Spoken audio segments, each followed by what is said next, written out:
Hey everyone, it's Jason. Welcome to Legends of the Five Ring, the card game, the living card game. This is for the big box expansion, Children of the Empire. So, previous videos that we've done that I went through, if you're following them in order, we went through obviously the core set, learned all the basics, got the idea of what each set does, and then we went through a couple of the Dynasty Cycle Packs, which were little mini packs that had, 60 cards in each pack, but 20 brand new cards. Later, they started adding a couple more. But basically, 20 brand new cards split amongst all 7 clans and some unclaimed cards. So each pack gave you a little bit for each one, much like the core set gave you like a bigger chunk for each one. This is the same idea, it's just kind of all together in one box. It has a little bit bigger theme to it. And in my videos I basically just added all the cycle packs together and opened them as a big box. So in the total of a cycle, you had about 120 cards roughly. Again, some of the later ones started adding like 1 or 2 extra cards in there, but it still didn't. It went like maybe 100 and a little bit over 120, like 112, 113 cards. It wasn't too much. So in this set, we are getting 234 brand new cards. So it's basically a little bit over 2 full Dynasty packs worth of stuff. So we're going to do this video in the same style. We're going to do part 1 here will be just the Dynasty cards. So we'll be going to the white backs. And then the second video will be going through all of the conflict cards. Just because they play separately, and it's nice to see how each clan as its cards together work, but then how they interact with the other ones.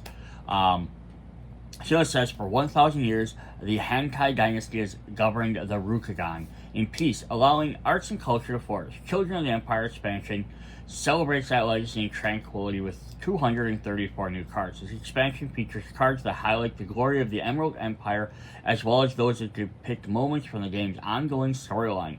These new cards, players will find that honor is stronger than steel. So it's really cool. So we're getting some neat stuff in there. So we have a couple of things to go over before we get into the actual cards.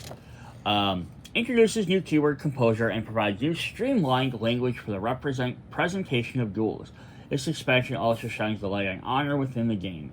Each clan honor explores dueling in unique ways, from the Crane to the Dragon clan's mastery of the arts of the duel to the conflict between the glorious Phoenix and the Aino classic Unicorn clan.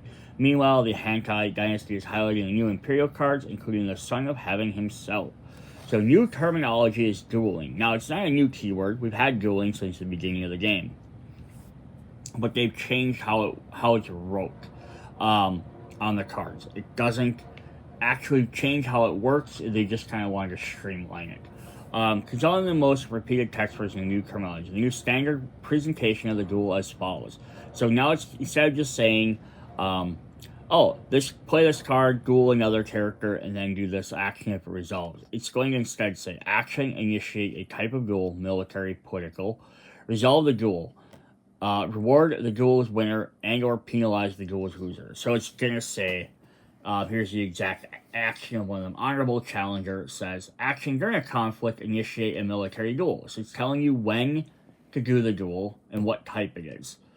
Resolve the duel. So this is when you'll each select your attackers, or like whoever initiates the duel will have that character be the first duelist. They'll select their opponent to duel against.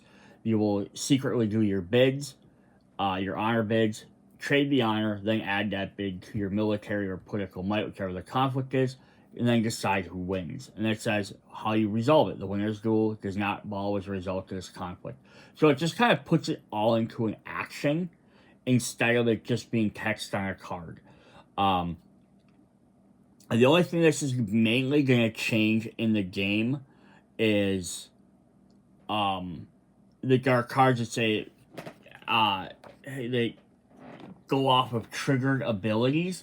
Now dueling is a triggered ability. So that's the only thing that's going to change on older cards. Then the rest of this text, which I'm not going to read all of, basically is just explaining who you can play against. So it's just saying you have to choose two players, control 1-by-1 characters.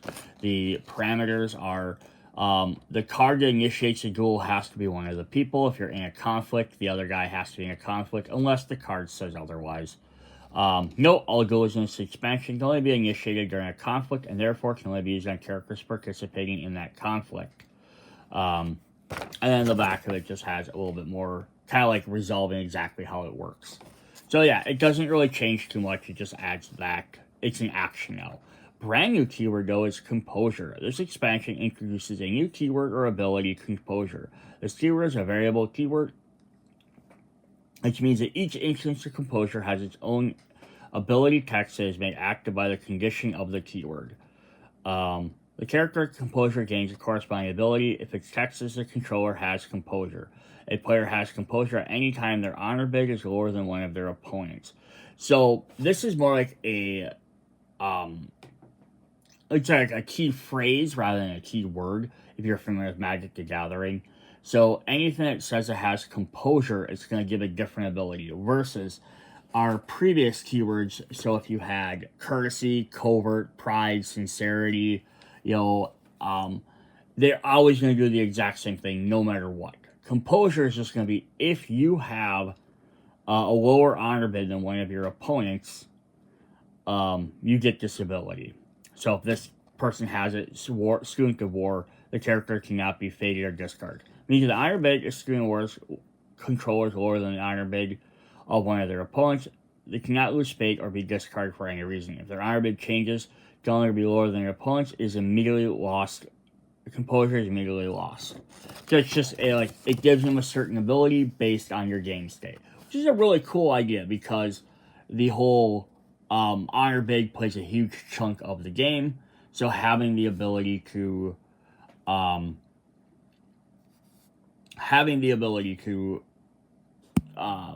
activate, do stuff based off that is kind of quick, and then adding as a keyword just makes it a little bit more quicker. So there might be older cards that might have a very similar effect. I would not grant them Composure unless they had some sort of errata that said that. Alright, so without further ado, dual pun, let's hop into our brand new cards. We're going to look at some brand new provinces first. Because we always need more provinces, because they're a big part of the game. So we're going to get 5 brand new ones, 1 for each element, but they are unclanned. This will just help give you a little bit more distinction in your deck. So we have the Kiku Makasuri. It's a festival. Action. During a conflict at this province, choose a participating character controlled by each player. Honor each of those characters. So it's a benefit for everybody, but you're playing around with honor might be better for your character. Cool. Illustrious Forge. Reaction. After this province is revealed, search the top 5 cards of your conflict deck for an attachment, put it into play attached to a character you control, and shuffle. Nice. So yeah, just being able to specifically find an attachment you need is cool. What's interesting about that is because the idea of this, and they could have limited this. They could have said find a weapon because it's a forge, which would have made more sense than maybe, oh, I'm at the forge. Look, I found a document or I found a tattoo. But the fact that it's a broad idea works game wise, but like it would have made more sense if they had done that. But then you almost had to create like Incus to have one guy specifically find tattoos, or like how do you have one for each of the other ones because they don't each have their own keywords. Find a non-weapon, non-tattoo card maybe, but then again now you have 3 cards that do basically the exact same thing. Because if you're not playing in one deck or the other, you would never probably look up one of the other cards. Midnight Rebels. Reaction. After conflict is declared against this province, choose a character with the highest printed cost among that character, bow that character. Aha, so the highest cost guard can't help you. Temple of the Dragons. Which is a temple, of course. Reaction. After this province is revealed, resolve the contested rings effect as if you were the attacking player. So this is going to definitely be themed to really help out maybe the Dragon Clan. They like playing with rings a little bit. Even the Phoenix Clan. Cool. And then we have vassal fields. So like the vassals are kind of like the peasant, not quite slaves, but not far removed from them. Action. During a conflict at this province, your opponent loses 1 fate. So basically it's like, are you going to attack the peasants? Really? Then you're gonna pay for it a little bit. New daimyo, same tax. Awesome. So those are our 5 new provinces.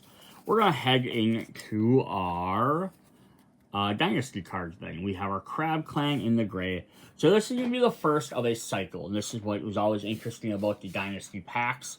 Is kind of getting to see the like cycles or themes of cards that kind of run through each different clan. So this is definitely one we're going to get are the challengers. Playing with the new duelist action. Or how it's going to work. But we'll see if there's anything else that kind of cycles through the rest of these. So the daring challenger is a bushi and a duelist. While you are less honorable than your opponent, this character gets +1 military might.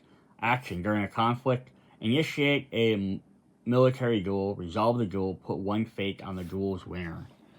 Nice. So if you're less honorable, now this guy gains a bonus as well, and then you can potentially actually gain some fate and keep him around a little bit longer. So you have to see how all the other ones work. Because they're all going to be a duel and they're going to do something, but we'll have to see how they all kind of interact with each other. Alright, we have Yusaki Procurer, who's a courtier. Says action: dishonor this character, reduce the cost of the next attachment or character you play this phase by 1. Have you considered the blade forged by Tataka Ashikada to add to your family's heritage? Interesting. So basically, if you're willing to take stolen goods, more or less, you can get them a little bit cheaper. That's the idea of that. We have the Siege Captain. Big giant crossbow. Bushi, Commander, and Engineer. Nothing extra special for effects, but he's a 5 military might. He names each weapon he constructs after a crab warrior who has died bravely in battle, that their spirits might know revenge. And yet as fast as his hands work, the list of names still grows faster. Oh, that's kind of sad. We have a unique character, Hida Yakumo.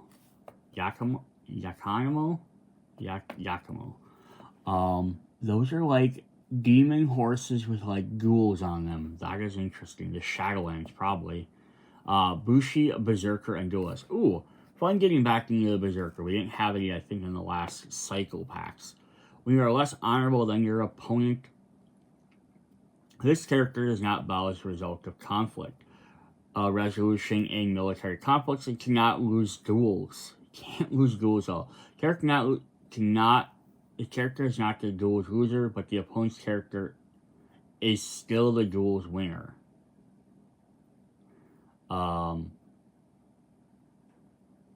So yeah, even if your opponent can still win. It doesn't mean he can't win duels, it just means he's never qualified as the loser, but they're still the winner. It doesn't like cancel the duel.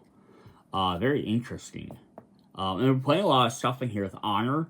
Well, there's a lot of these guys have less honor, so if they're willing to be a little bit, let's say, scummy or underhanded, they gain extra bonuses.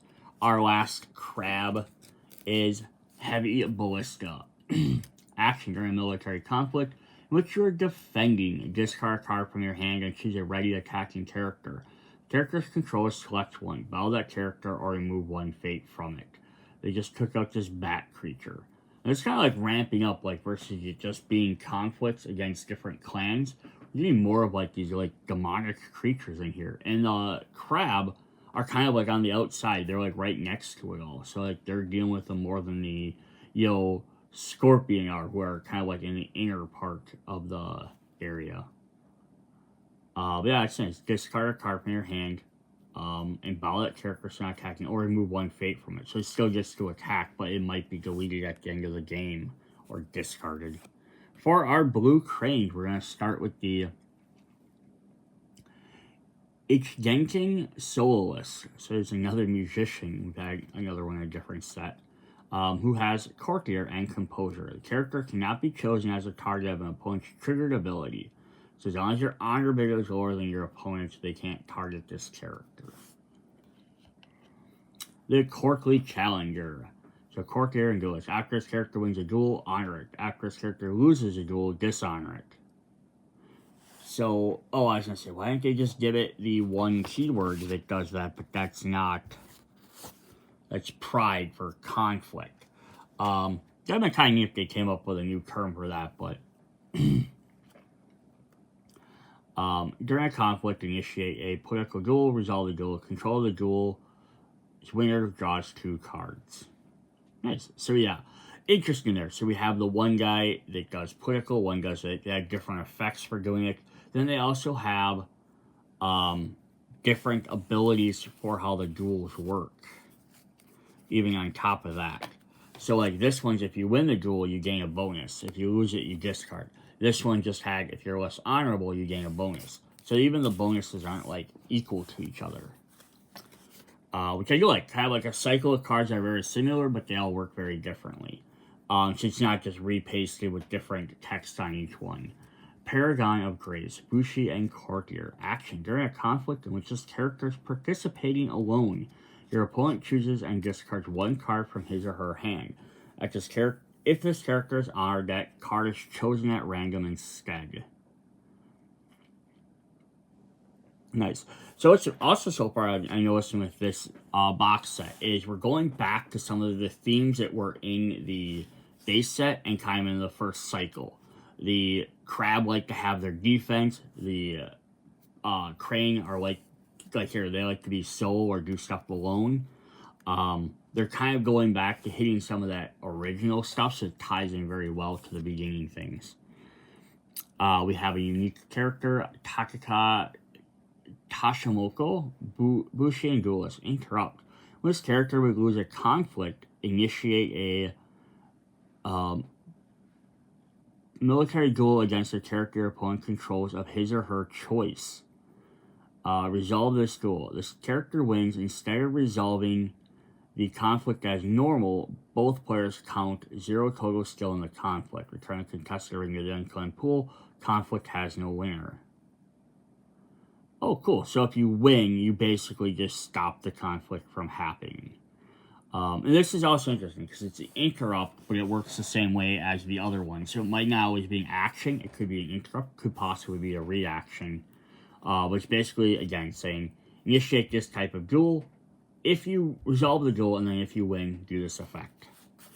Alright, then the last crane card we have is the Kataka Dojo. So for this guy's dojo.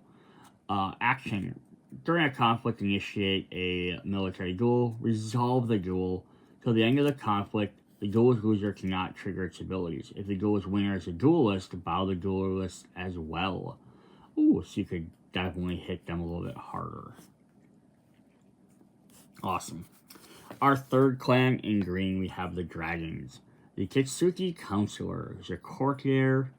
Composure. This character gets 1/1 if you have it if your honor bid is lower. So basically just gets boosted up if you're a little bit lower. What is there to learn from a book that cannot be taught by a flower? Interesting. The Prudent Challenger. Bushi and Duelist, who has courtesy. Character who's played gain 1 fate. So they're going to try and get in there and do some stuff. Action. During a conflict, initiate a military duel. Resolve the duel.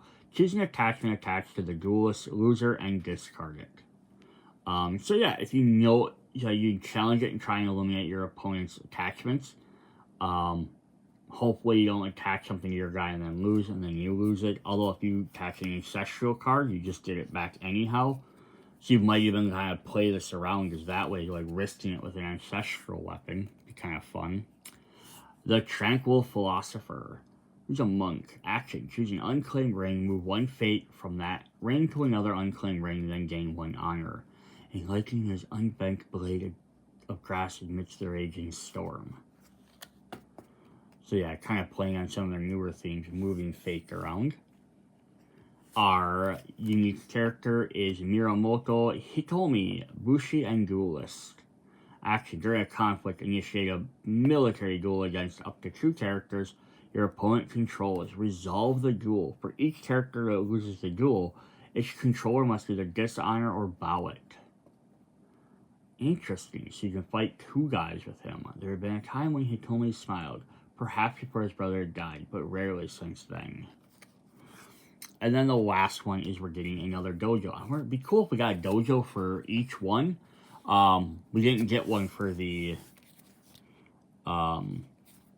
Crab Clan though, but maybe that might be something like in a later set. Maybe we get one. It'd be kind of neat. Have a cycle of dojos. The Miramoto Dojo, based off of our unique characters. Action during a conflict, initiate a military duel, resolve the duel, move one fate from the duel's loser to its owner's fate pool. If the winner's duel is a duelist, discard that fate instead. So punishing duelists. Which is kind of a neat idea. Right? They lose it, but they still gain it, but you might end up discarding it. Nice. Alright, on to our fourth clan, the Yellow Lions. We have the Honorable Challenger. Bushi Duelist, and it has Pride, which just says when it wins a conflict, honor it. If it loses, dishonor it. During a conflict, initiate a military duel, resolve the duel. The duel's winner does not bother to resolve this conflict's resolution. So, they could potentially attack or defend a second time. Ikoma Orator, Courier. When you are more honorable than your opponent, this character gets +2 political might. I could go on for hours, and I will. Ha, that's fun. Student of War, Bushi Composure. Character cannot lose fate or be discarded. Interesting, so they just stick around. Each star teaches her more than would a library. Then we had the other guy, it's like, what can't you learn from a book that you can't learn from a flower? So one guy's like, I'm going to learn from flowers. This means I'm going to learn from scars. Is there someone that's really just going to be like, hey, crack a book open? We have our unique character. We have Masako Tsuko, or Suko, Bushi, Berserker, and Daimyo. Ooh, a Berserker Daimyo. Daimyo, like your feudal lords. Action during a conflict in which this character is attacking. If you are more honorable than your opponent, reduce the cost of the next card you play by this conflict by 2. Nice. So these guys, so like all the other cards, you have a bunch of cards that are like, if you're less honorable, do this and that. Composures, if you're less honorable. The Lion Clans just where you're like, no, I still want to be more honorable. I don't care. We take what we want by strength of honor, or not at all. And then their holding they're going to get is Tactician's Camp. Battlefield. Each honored character you control gets +1 military. So again, they're going to be focused on staying honored rather than doing composure abilities. Lion's General sure do love surprises. As long as it's planned, Akama Ika. So you have to be honored to do it. So it's not the same as having more honor or having a higher honor bid. Lots of the same terminology, just kind of confusing. But cool. For our next clan, we have the Orange Phoenixes. We have Fire Tensai Acolyte, Shugenja Fire. This character cannot be declared as an attacker except during fire conflicts. So neat, a little bit cheaper character that can only be used on certain areas or certain times. I had barely bowed my head before the trees began to burn. What has drawn so many fire kami to this place? It's neat because I believe the Phoenix also have a bunch of ways of like adding other conflicts. Someone could declare like Earth, and you could also add the fire conflict to it, which would let you obviously then use this character as well. The Sincere Challenger, Courtier and Duelist, Composure. This character gets +2 political might if you have Composure, and then action during a conflict, initiate a political duel. Resolve the duel. The duel's winner is immune to events until the end of the conflict. So you can also initiate this when you're in Composure. You gain an extra bonus for it. Very helpful. Sage of the Jinsai Toshi, Courtier and Scholar. Action during a conflict. If you are more honorable than your opponent, choose a participating character your opponent's control, move that character home, then move this character home, then move that character home. So nice, if you keep some honor up, you can kind of send some guys away from the battle. Our unique character is a Sawa Yujin Shugenja, Void, and Element Master. Oh, I wonder if we have a full cycle of Elemental Masters by the end. That'd be kind of neat. Force reaction. After the Void Ring is claimed, choose a character with no fate. Move that character from the game. Wow. Actually killed him, but there was no blood on the Ninjago's blade, nor is there a body. He was gone, whoever he was. It just ups and eliminates people. That's pretty fun. And then our holding to go with that is, or to go with this deck, because we're kind of getting a unique character than a holding, is Ancestral Shrine. Action: return one or more rings from your claim ring pool to the unclaimed pool. You gain 1 honor for each ring returned this way. The light shines through the Yomi in hopes of finding those they once knew. So the downside of this is you're going to give your opponent a potential chance to claim those rings and get to use those bonuses. The upside to it, though, you could also do the same thing. Plus, then you also have a couple of things where you can claim stuff multiple times. Like our first guy we saw, can't do anything unless you're doing a fire conflict. So if you won the first one, did a fire conflict, use this to return that, and then your next time you can return that again and use that guy a second time. So yeah, kind of cool combos with that. Awesome. Our 6th clan is the Red Scorpions. We have our Loyal Challenger. Courtier and Duelist. After this character wins a conflict, gain 1 honor. After this character loses a conflict, lose 1 honor. Action: during a conflict, initiate a political duel. Resolve the duel. Treat the printed text box of the loser's duel as if it were blank except for traits until the end of the conflict. Nice. So basically you can like conflict with them, and then you can get rid of their traits. And then hopefully you beat them, so you get that and you gain an honor out of it. The Midnight Prowler. Bushi and Shinobi. Reaction: after this character wins a military conflict, look at the top 2 cards of your opponent's conflict deck. You may discard one of those cards. Nice. Get rid of your opponent's stuff. Who know the real Awari Toshi? No, not to stay out after nightfall.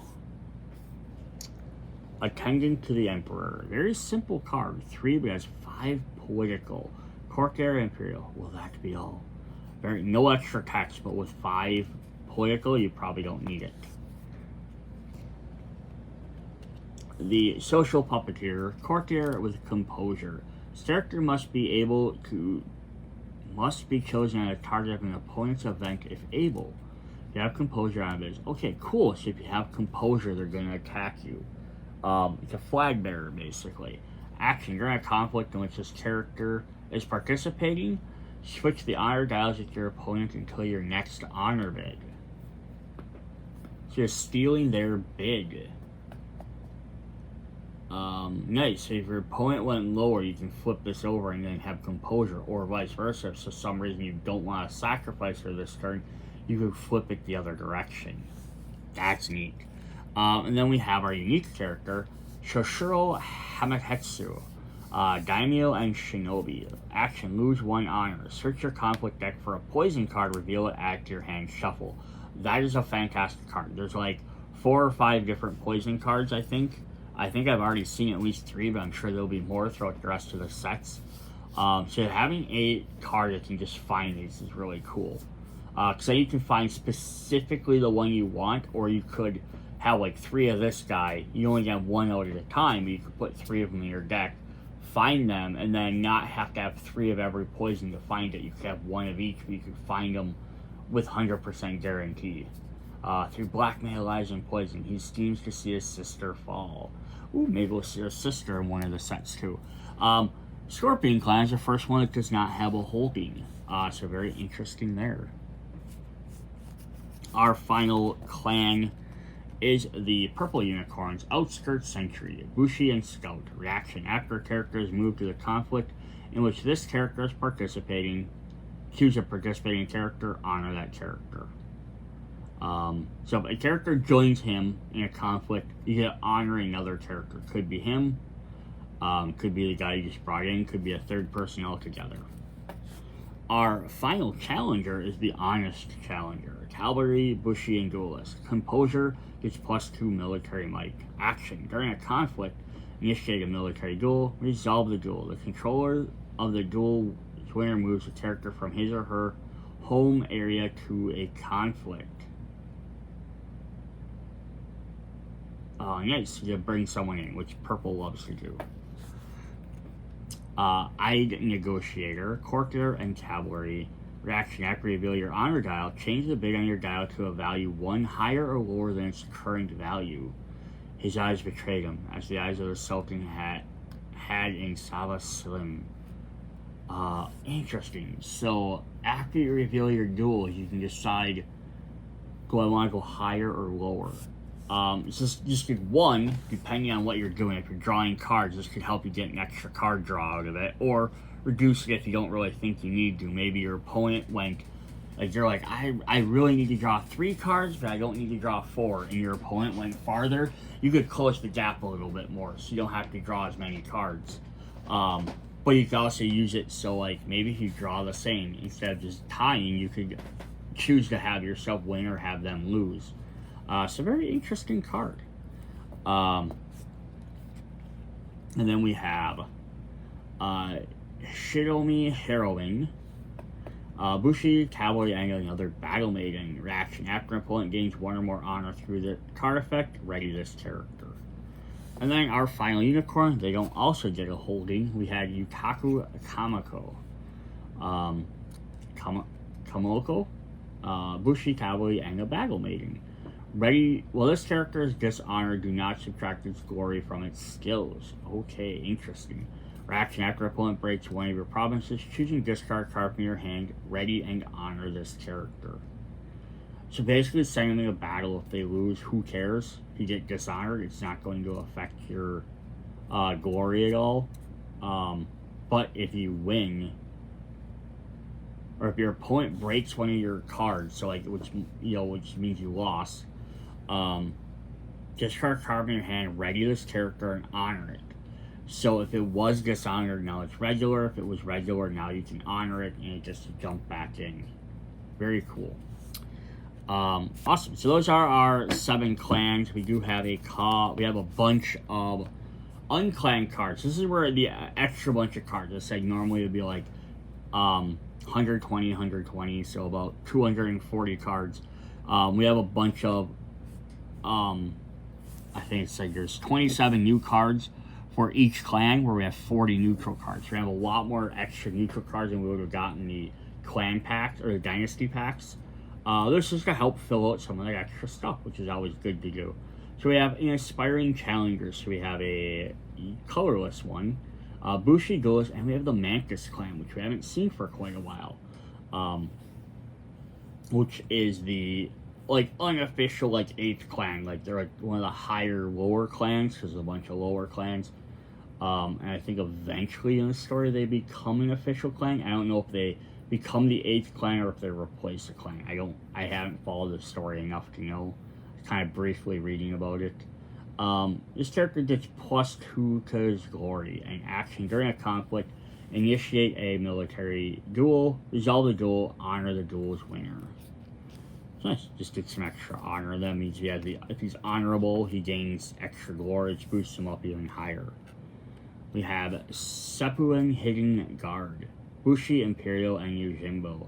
Interrupt: when the effects of a character ability would target a unique character you control would initiate. Sacrifice this character. Cancel his effects. The player initiating that ability discards 1 random card from his or her hand. Neat. So yeah, basically this is a bodyguard to help protect your unique characters. And then if they get targeted, sacrifice this to cancel those effects. We have an Humble Magistrate. Courtier, Imperial, and Magistrate. Seeker only. When this character is attacked, each character with a printed cost of 4 or higher does not count its skill towards the resolution of this conflict. Oh, this is a fun way to complete the cycle. So the original Imperial cycle for the Dynasty packs had a bunch of magistrates. It all had stuff that did not count still towards resolution of conflict. And this is a colorless one to add in for that. So that is fun. We have Righteous Magistrate, Courtier, Imperial Magistrate, Keeper role only. This character is defending, players cannot gain or lose honor. Her gaze silences dissent. We have some unique characters here. We have Akito Tori, Bushi, Champion, and Imperial. During a conflict in which this character is participating, if you have the Imperial favor, each player cannot play cards from his or her hand until the end of the conflict. Nice. So having the Imperial favor makes a big difference. I fear you are searching for the perfect answer. Sometimes there is none, and you must still make a decision. Ashigo Sumiko. Then we have the craziest boss card here. We have Hakane 38. XXXVII. So this is the Imperial Emperor, who is a mythic card. So he has 6 cost. He has no military political. He has 6 glory, though.